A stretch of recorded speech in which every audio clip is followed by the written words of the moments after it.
Hi everyone, I hope তোমরা সবাই অনেক বেশি ভালো আছো। আজকে আমি একটা দাওয়াতের জন্য রেডি হচ্ছিলাম, ভাবলাম তোমাদের সাথে শেয়ার করি যে কিভাবে আমি আমার হেয়ারটা করেছি।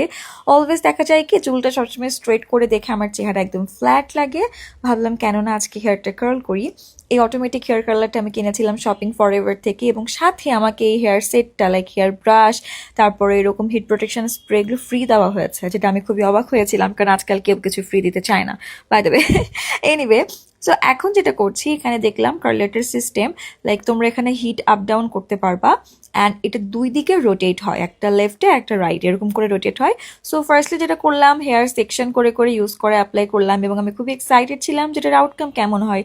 এটা তোমরা জাস্ট এরকম করে টুইস্ট করে 1 মিনিটের মতো চুলে ধরে রাখলেই খুবই নাইস করে কার্ল হয়ে যায়, এবং সারপ্রাইজিংলি কার্লগুলো খুবই পারফেক্ট হয়েছে।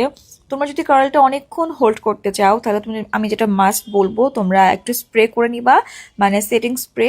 তাহলে চুলে কিন্তু অনেকক্ষণ কার্লটা স্টে করবে। তোমরা যারা এই কার্লারটা নিতে চাচ্ছ, তোমরা কিন্তু শপিং ফর এভার পেজটা দেখতে পারো। তোমরা এখানে আরো অনেক হেয়ার টুলস এই পেজটাতে কিন্তু পেয়ে যাচ্ছ।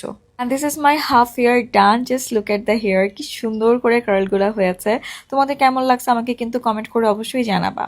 এনিওয়ে, এখন যেটা করলাম, আস্তে আস্তে সামনে চুলগুলা পেছনে চুলের মতো সুন্দর করে সেকশন সেকশন করে কার্ল করে নিচ্ছি। And that's my hair after the almost half done hair curl. And I really love the hairstyle. একটা সুন্দর ওয়েভি কার্লি একটা ইফেক্ট হয়েছিল, যেটা আমার কাছে খুবই ভালো লাগছে। আপনাদের কেমন লাগলো আমাকে কিন্তু কমেন্টে মাস্ট জানাতে ভুলবেন না। So yeah, here is my final look. So by.